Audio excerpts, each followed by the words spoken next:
comme vous savez, je suis médecin-chef en anesthésie et antalgie à l'hôpital de Morges. Je ne suis pas francophone, vous avez compris, je pense, mais si jamais il y a quelque chose que vous ne comprenez pas, vous pouvez me demander. Ce n'est pas le bon période de présenter juste après le repas. Moi aussi, je suis un petit peu... mais on va arriver, ok? Donc, j'ai choisi ce sujet qui est un peu différent. En fait, si on parle que d'antalgie, ce n'est pas très intéressant. Ça m'a permis aussi d'aller un petit peu en arrière pour voir des choses qui passaient à l'époque. Et puis, c'était assez rigolo, assez intéressant. Donc, on va parler d'antalgie, donc plutôt l'évolution qui passe par des années par année. On va juste balayer un petit peu sur toutes les étapes. D'abord, par rapport à l'antalgie, qu'est-ce qu'on a compris comme antalgie? Alors, bien sûr, c'est un traitement de douleur. Et puis, douleur, c'est quelque chose qu'on a tous vécu dans notre vie. Ça peut être, soit ça va être aigu ou chronique, peut-être c'est chez nous ou chez notre poche, notre patient, les personnes qui habitent avec nous. Et puis, la douleur aiguë, quand même, c'est quelque chose qu'on voit. Ça peut être post-opératoire, ça peut être à cause d'une blessure ou un traumatisme. Mais il y a un autre composant associé avec la douleur. Ça veut dire que suite d'une douleur, si une douleur aiguë, on a le stress, il y a une angoisse. Quand la douleur qui traîne pendant des années, ça peut convertir en dépression, ça peut être converti dans une psychose, ça peut être, voilà, il y a aussi des patients avec des cluster headaches qui voulaient se suicider. Donc, il n'y a pas juste la partie de douleur, mais il y a un composant émotionnel. Donc, c'est ça qui arrive sur la première diapo qui parlait vraiment de la définition de douleur. Ce n'est pas juste une chose sensorielle, mais aussi un composant bien sûr émotionnel qui est associé avec ça. Et puis, l'International Association of Study of Pain, ils ont défini douleur comme ça. Après, on va aller sur ce qui était passé à l'époque par rapport aux douleurs. En fait, on est des humains, on est curieux, on a essayé plusieurs choses. Des fois, on a eu des succès, des fois, on a eu des dégâts ou ça a mal passé. Mais on a toujours appris avec l'échec des choses qu'on a fait. Et puis, la même chose, à l'époque, en fait, on a utilisé beaucoup plus les plantes qui étaient autour de nous. Et ça passait pas seulement juste en Europe, mais aussi en Asie ou même en Chine, où les personnes qui ont souffert de douleur, ils ont essayé des plantes qui étaient autour d'eux. Ils ont des fois utilisé ça pour les problèmes de douleur, voire des choses religieuses, voire des choses culturelles. Et puis, bien sûr, petit à petit, on a appris. Et puis maintenant, on utilise encore cette plante qui était déjà depuis longtemps utilisée pour des traitements de douleur. Mais on a des formes un peu pures maintenant. Donc, c'était utilisé depuis assez longtemps. Donc, pas seulement l'opium, mais aussi les feuilles de coca qui, en fait, on a trouvé, même qui était en fait dans l'Amérique précolombienne, on a trouvé qu'ils utilisaient les feuilles de coca. La coca, on sait bien, cocaïne. Qui, en fait, on a trouvé des traces aussi, des fois dans les cérémonies qui étaient faites à l'époque. Soit il peut mâcher ou avaler ou mettre sur les parties qui y a des blessures, ça peut aider parce qu'il a un bon effet antalgique et anesthésique. Cannabis, on connaissait bien. À l'époque, on a utilisé aussi beaucoup de cannabis. Cannabis même, on a beaucoup de curiosité, même qu'il est disponible assez facilement. Donc, on a trouvé aussi quelques traces, même en Égypte, où on a vu que le méthode d'adopter ou traiter avec le cannabis, il peut utiliser par voie orale ou rectale ou vaginale, et c'était utilisé pour plusieurs choses, pendant les accouchements, les problèmes de migraine ou les arthrites. Donc ça, c'est quelque chose vous voyez, depuis l'époque, on a toujours certaines plantes, on utilisait même maintenant. Après, on a aussi des traitements un peu brutals. Donc, on a essayé plusieurs choses. Comme traitement, alors, il y a à la base de plantes, ou soit on peut frictionner, soit on peut mettre du chaleur ou du foie pour traiter la douleur. Mais on a aussi eu quelques traitements qui, en fait, on a des traces d'avoir traité par des méthodes un peu archaïques, on peut dire. D'avoir un mal à la tête, il faut vraiment creuser pour sortir ce qui est à l'intérieur. Ça nous dit, à l'époque, ils pensaient que quand on a douleur ou on a mal, ça nous dit il y a un démon dans notre corps, il faut le faire sortir. Donc, pour faire sortir, si c'est la migraine, alors il faut sortir par la tête. Si c'est autre chose, donc les méthodes étaient un petit peu plus agressives. Alors, on a en fait, pas seulement ça, elle trépanisait la tête. Et derrière, on a aussi trouvé les traces de coca, les feuilles de coca qui étaient mâchées puis collées comme ça Je ne sais pas qu'est-ce qui s'est arrivé, peut-être qu'il n'était pas vivant après quelques jours. Mais alors ça, c'est un des types de traitements qui étaient faits. Après, on ne peut jamais oublier l'acupuncture qui, bien sûr, depuis des époques, on a essayé, et puis maintenant, même maintenant, on utilise ça. Comme je disais, on a essayé plusieurs choses. Il y a certaines choses restées avec nous, il y a certaines choses on n'a pas fait, pas répétées parce qu'on a des effets secondaires. Donc, acupuncture, vous savez, en fait, c'est un type de traitement qui était né en Chine. Après, depuis Chine, ça passait au Japon. Et puis, c'était très populaire dans la région là-bas. Puis, il y a une physicienne hollandaise qui a fait un voyage sur place, donc il a appris un petit peu des connaissances d'acupuncture, et puis lui, il a partagé ses connaissances de médecine, et puis c'est lui qui a, en fait, on peut dire, publié, écrit des choses par rapport à ce type de traitement, et puis c'est lui qui a popularisé ce traitement en Europe aussi. Donc, il y a certains points dans notre corps, après il faut le ponctionner par moyen des aiguilles, ça peut être les aiguilles soit dorées ou argentines. Et qu'est-ce que ça fait? Apparemment, ça envoie des hormones comme les endorphines qui sont similaires comme les morphiniques et ça peut soulager la douleur. Alors chez certains ça marche, chez certains ils trouvent que c'est quand même léger, mais alors c'est quelque chose qu'on a toujours gardé même jusqu'à aujourd'hui. Après, on a aussi des traitements assez rigolos. Vous voyez les traitements par moyen de cette petite bête qui, en fait, sur les blessures ou les hématomes, à l'époque, ils mettaient cette petite bête, alors le sanguin là, comme ça, et puis il peut soucher le sang ou l'infection, et ça soulageait. Et pourquoi ça soulageait? Parce qu'en fait, dans la salive de cette petite bête, il y a un effet un peu anesthésiant, on peut dire vasodilatateur ou anticoagulant qui en fait aidait à soulager cette douleur.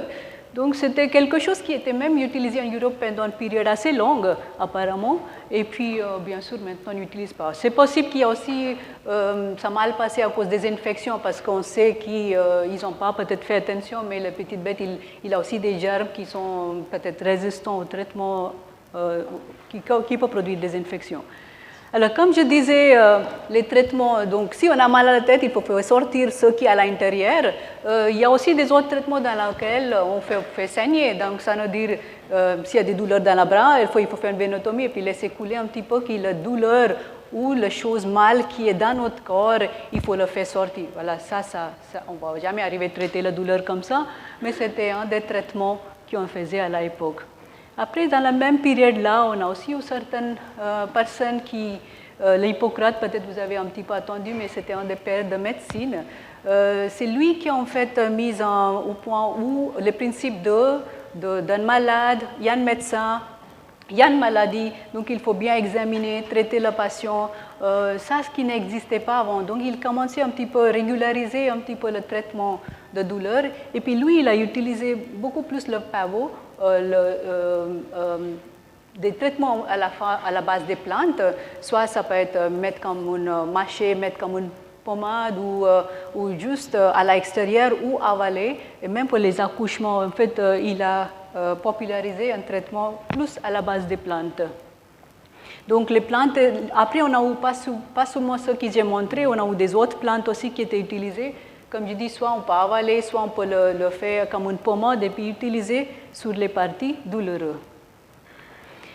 Alors ça, c'est un des traitements dans lequel, comme je dis, soit on fait un traitement par le foie ou la chaleur ou d'avoir frotté. Vous voyez, comme des fois, on tape quelque part, on frotte et puis ça nous soulage. Donc peut-être c'est quelque chose comme ça, en principe, d'avoir utilisé un moyen un type de stimulation ou des électricités qui en fait, ils ont essayé à l'époque. Donc ça, c'est un poisson qui génère les courants d'électricité, qui s'appelle le torpède. Hein. C'est un poisson qui génère un peu de l'électricité. Donc c'était popularisé par un médecin qui s'appelle Scribinus largus. Donc lui, il a trouvé ce poisson. Et puis les patients qui ont des migraines, par exemple, il a pondé le poisson comme ça sur la tête. Et puis quand ça stimulait, ça soulageait un petit peu. Ça paraît un peu drôle, mais en fait, vous voyez le principe là-bas, on utilise même jusqu'à aujourd'hui, et je vais vous montrer plus tard comment ça fonctionne. Et puis l'autre patient là, il a un problème de goutte, en fait, il y a une inflammation au niveau d'orteil, le poisson il est là dans un petit banc, et puis ça soulage la douleur. C'était rigolo, mais je trouve qu'il y a quelque chose qu'on a essayé à l'époque, il était tellement intéressant et effectif qu'on utilise même jusqu'à aujourd'hui. Alors on n'a pas de poisson, mais on a autre méthode. Hein? Après, on a aussi des traitements un peu archaïques. Par exemple, il y a des traitements des hémorroïdes ou des douleurs au niveau voilà, le pénis qui étaient traités par des choses métalliques qui sont chauffées, vont refroidir et puis c'est piercé. Mais peut-être ils ont fini par des infections ou des dégâts assez graves, mais ça, c'est des types de traitements qui existaient à l'époque. Après, on a une influence de l'Église dans le Moyen-Âge. Donc, l'Église, il a fait une influence, on peut dire, un petit peu stricte dans la période dans laquelle il n'y a pas beaucoup d'avancement. Ça veut dire l'Église qui décidait si ça, c'est pas bon, c'est pas bon. Si vous êtes puni, c'est normal.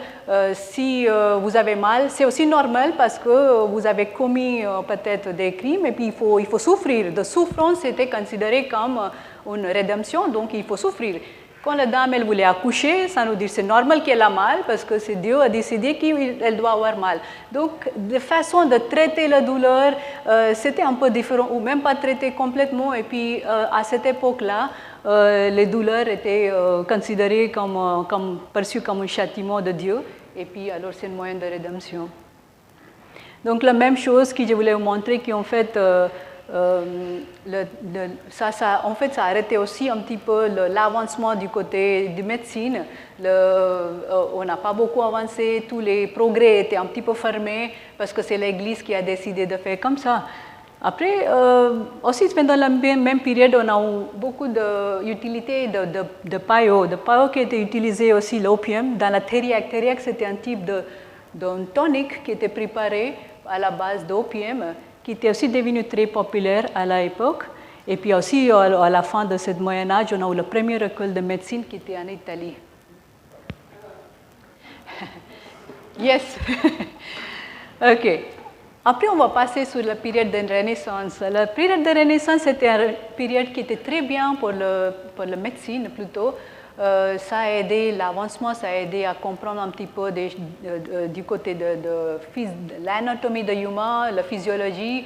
En fait, souvent, il y a certains médecins, ils utilisaient en fait, les prisonniers qui étaient punis, qui étaient morts à cause qui étaient assassinés.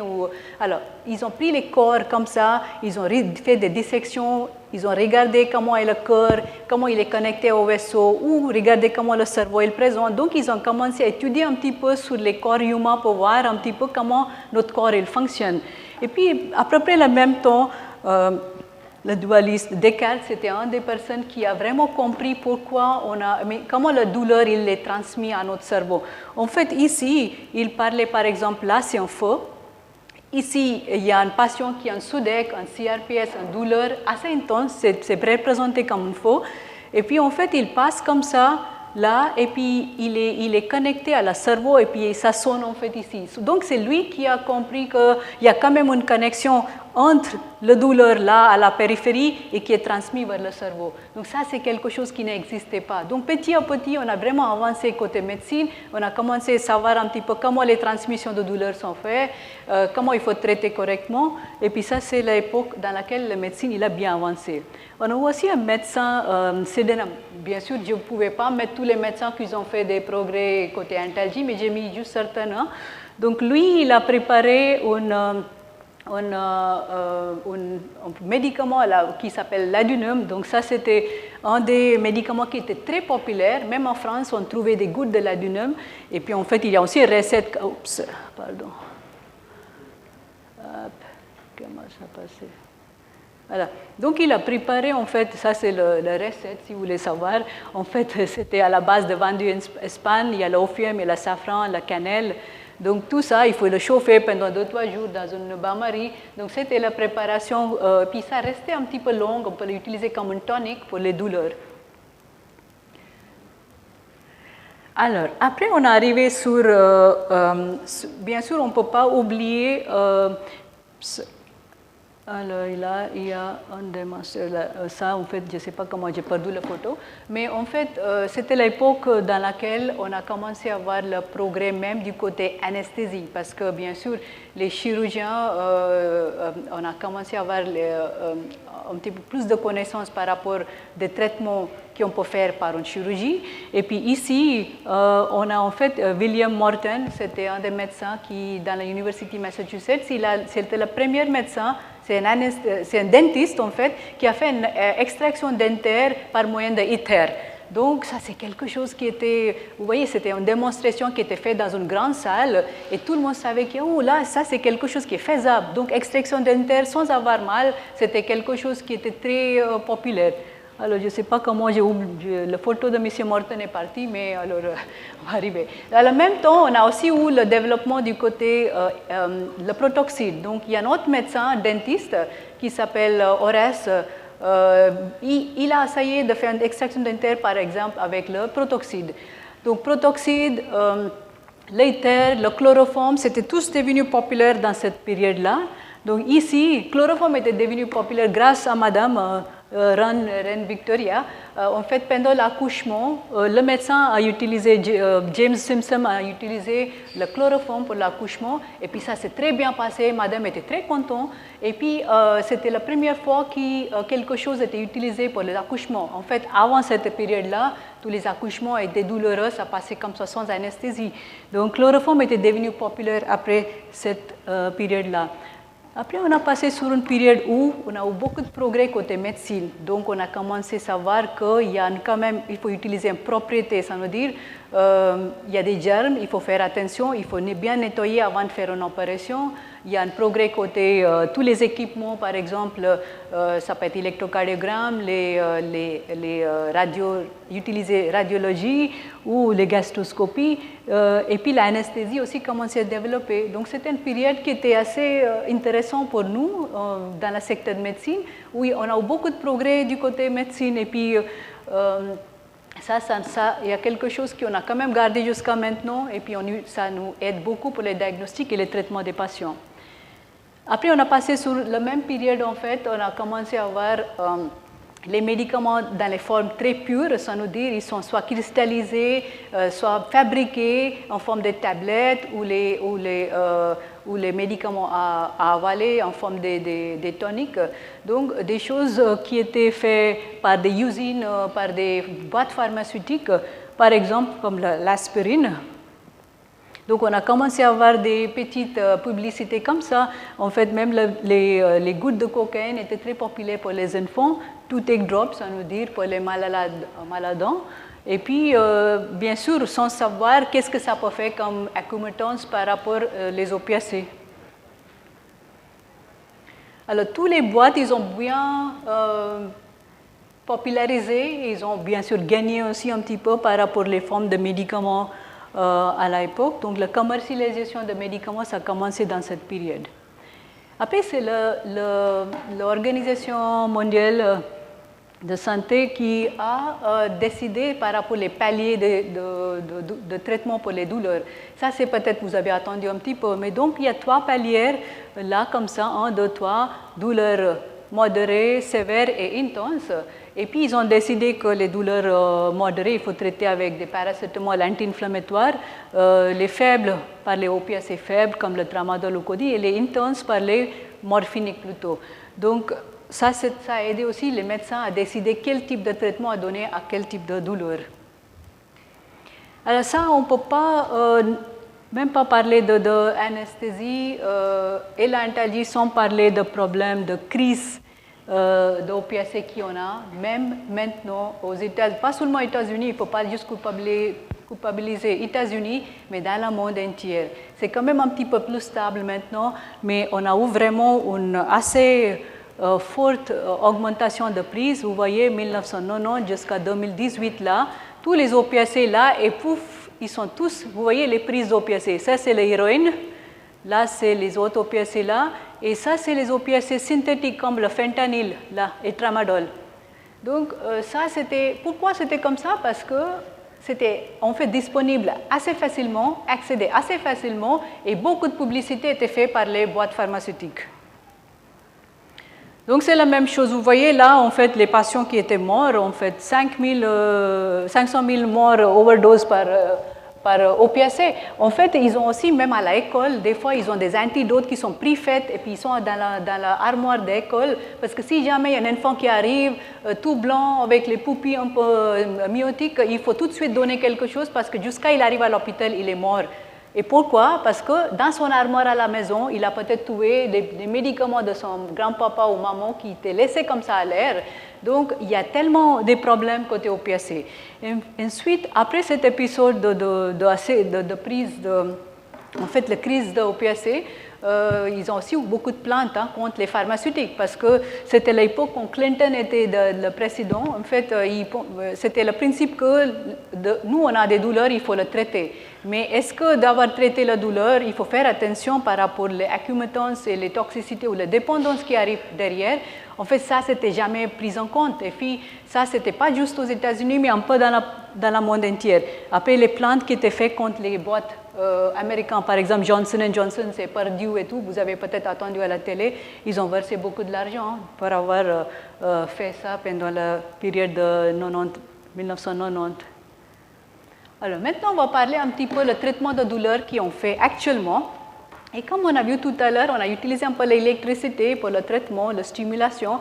Ça, c'est le principe presque de base pour l'appareil de TENS. Peut-être vous avez entendu un petit peu le TENS.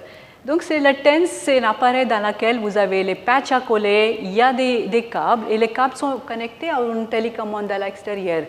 Et le principe, il est là. En fait, c'était mis en place par Bolz et Melzack, c'est ces deux médecins, qui ont parlé de ce principe. En fait, quand on a des douleurs ici, par exemple, le signal de douleur, il passe vers le moelle et d'ici, il passe vers le cerveau. Mais quand on fait un TENS, par exemple, la partie violette là, ça stimule ici, ça arrête les stimulations qui passent vers le cerveau, il va directement comme ça. Donc, les fibres qui sont stimulées par le TENS sont des fibres larges. Par contre, ceux qui sont stimulés par la douleur sont des petites fibres qui transmettent les douleurs. Donc, le TENS, ça soulage la douleur quand même. Et on a vu que comme on utilise ça assez longtemps, on voit des fois le parti qui fait mal, des fois on voit le parti un peu rétréci. Est-ce que ça fait un effet parce qu'on a quand même une mémoire de douleur et puis il essaie d'effacer un petit peu ça? Le mécanisme, ce n'est pas très clair, mais on pense plutôt que c'est basé avec ça. Après, on va parler un petit peu du rôle de notre traitement moderne dans lequel, peut-être vous savez tous, on a aussi des anesthésies loco-régionales, on a des blocs nerveux périphériques, on a des péridurales qui sont utilisés pour les douleurs. Ça, c'est utilisé beaucoup plus maintenant pour les douleurs post-opératoires, mais nous, on a aussi des patients pour les douleurs chroniques, des fois les cas des patients vasculaires ou accidentés, on utilise ce traitement qui est assez efficace. Alors, on a des patient control analgesia, donc ça nous dit que le patient peut diriger le produit lui-même par moyen d'une télécommande à la main. Le produit il est dans la pompe, ou ça peut être NCA, ça veut dire c'est nurse control. Si le patient il peut pas le faire, appuyer le bouton, c'est le nurse qui va le soignant qui peut aider à passer le produit. On a aussi des blocs nerveux périphériques, donc par appareil d'ultrason, on voit les petites nerfs, on injecte le produit ici, et puis ça peut soulager le territoire dans lequel cette nerf il va passer. On utilise aussi ce type de traitement pour introduire des cathéters, voire des fois aussi des électrodes qui font la stimulation dans la périphérie. On va parler des électrodes dans 2 minutes. Alors, ici, on voit, ça c'est aussi un traitement périfacétaire qui on fait beaucoup plus en antalgie. En fait, les douleurs qui sont très mécaniques, ils sont traités avec des infiltrations au niveau des articulations, qui sont les articulations dans le dos, par moyen des aiguilles comme ça. Ça c'est niveau soit cervical, soit dorsal ou soit lombaire. Et puis vous voyez là, avec le radio, on passe l'aiguille comme ça tout droit et puis on injecte un produit de mélange d'anesthésie locale avec cortisone pour soulager les douleurs mécaniques.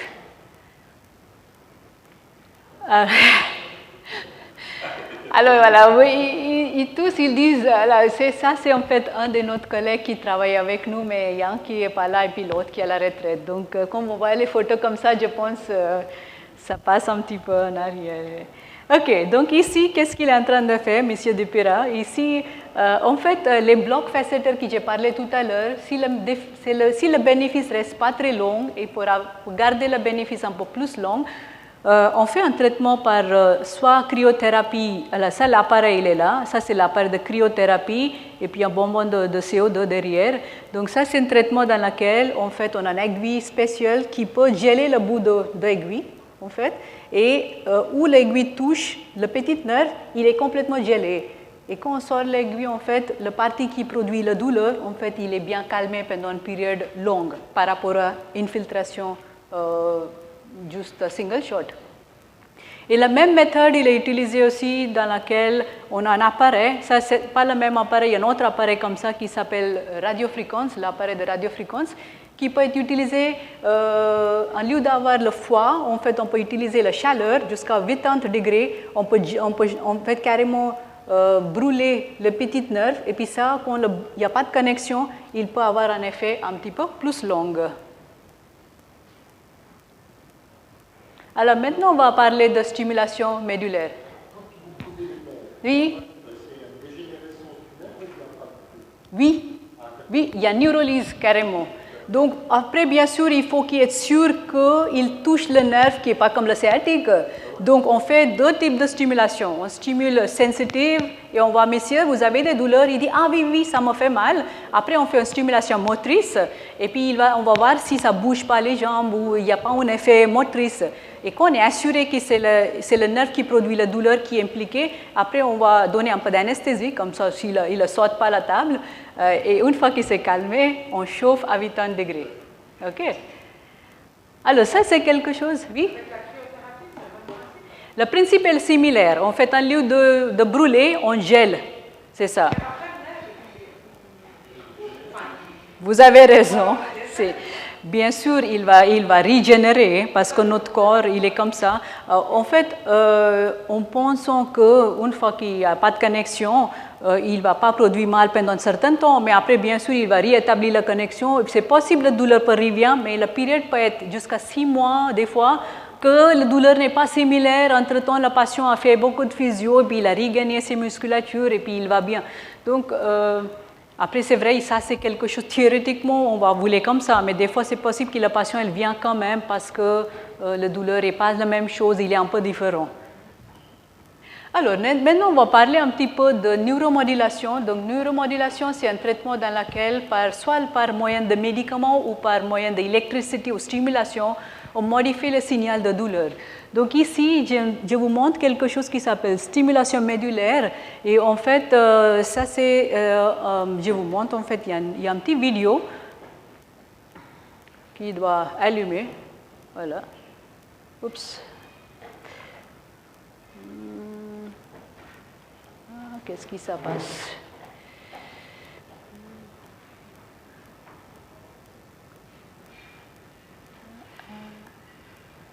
Voilà. Par exemple, vous voyez ici, il y a des signaux de douleur dans cette zone. Les signaux rouges qui passent vers le cerveau. Là. Et puis, ce qu'on va faire,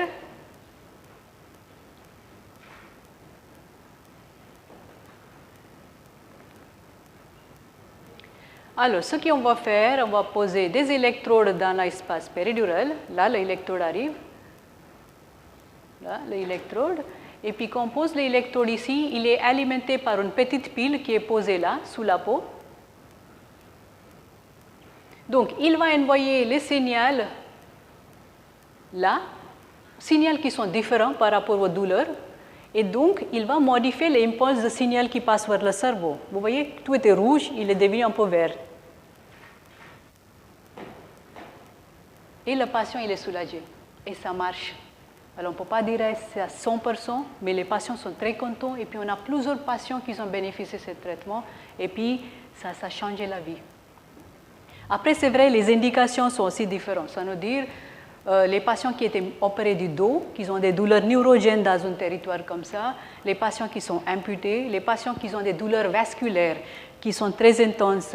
Des fois, les chirurgiens ne peuvent même pas l'opérer parce qu'il y a beaucoup de douleurs, mais les vaisseaux sont tellement petits qu'ils ne peuvent pas travailler. Alors, il faut aussi stimuler, parce que la stimulation médulaire, il peut en fait pas seulement faire un effet sur la douleur, mais il peut aussi faire un effet sur les vaisseaux et qui peut dilater un petit peu les vaisseaux et puis la perfusion sanguine, ça améliore après la stimulation. Donc, il y a plusieurs principes par lesquels la stimulation médulaire marche et puis il est bien efficace. Donc, c'est la même chose pour vous montrer c'est quoi la neuromodulation. Donc, ça, c'est une des techniques dans laquelle, vous voyez, il y a des électrodes. Ça, c'est le moelle, hein. C'est coupé, le moelle là.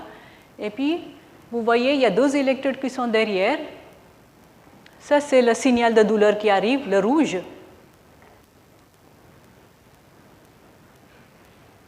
Ok, c'est wide dynamic range, donc il vient comme ça, dans la moelle.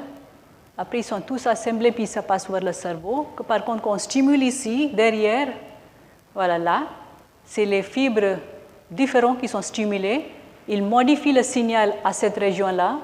Donc, il y a voilà, c'est l'hormone GABA, GABA-aminobutyric acid. Et puis là, c'est wide dynamic range. Donc, ça, c'est modifié quand ça passe vers le cerveau. Au lieu d'avoir les signaux rouges, maintenant ils sont verts. Et le patient est soulagé. Alors, la même chose, on peut aussi faire des stimulations, on peut dire la dorsal root ganglion stimulation. Ça nous dit qu'il y a un petit ganglion qui est du côté à la sortie de racine, sur laquelle on peut poser les électrodes. Ça, c'est quelque chose qui est aussi devenu très populaire. La seule chose était que des fois, les électrodes ne tenaient pas, ils bougeaient beaucoup. Et puis, on a eu beaucoup d'effets secondaires. Donc, il n'y a pas tous les médecins qui pratiquent ça. Mais c'est très populaire aussi aux États-Unis. En fait, juste pour vous dire que le geste il est fait sous anesthésie locale. Pourquoi? Parce que quand les électrodes sont posées, on doit communiquer avec le patient pour voir si la position de l'électrode est correcte. Est-ce que ça couvre bien la zone qui fait mal? Alors, à la fin, ça arrive comme ça, sur le radio. Bon, après, on a aussi les stimulations sécrées. Ça, c'est les stimulations sécrées qui sont utilisées pour les douleurs périnées, pour les incontinences urinaires ou des incontinences rectales. Et puis, ça fonctionne aussi avec le même principe. Donc, ici, on pose, voilà, là, on pose un électrode là derrière qui est alimenté à l'extérieur par une batterie. Et puis, quand le test il a réussi, on va implanter un pile qui va directement communiquer avec cette électrode qui touche la racine sécrée en fait. Alors ça c'est le traitement que j'ai parlé de médicaments. Donc ça nous dit qu'il y a un cathéter là, vous voyez le cathéter qui passe dans l'espace sous-arac, dans le liquide rachidien.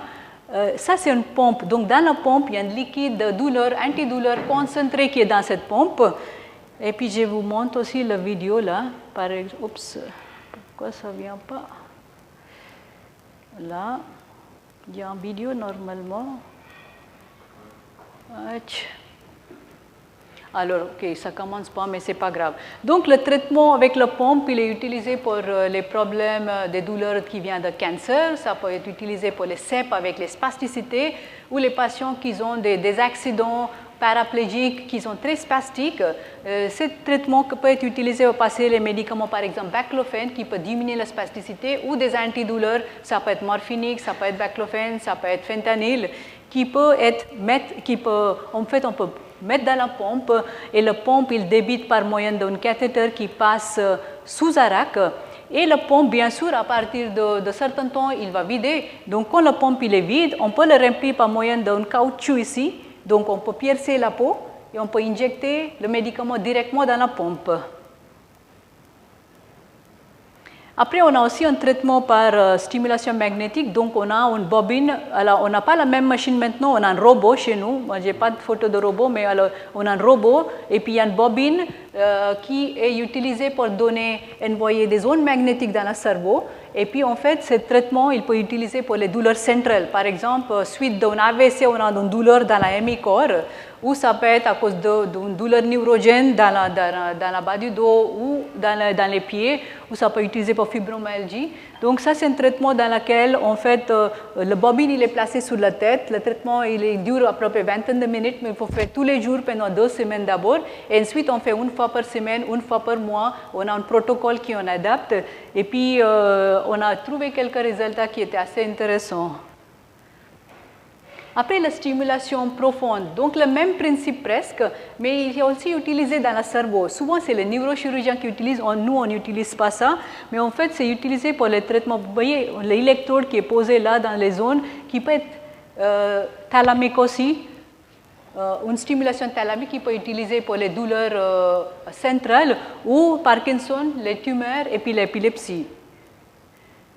Bon, alors tous les types de stimulation, on a deep brain stimulation, ça c'est dans la cortex moteur, on a transcranial, après on a aussi la stimulation du nerf vague, donc il y a plusieurs types de stimulation qui sont là.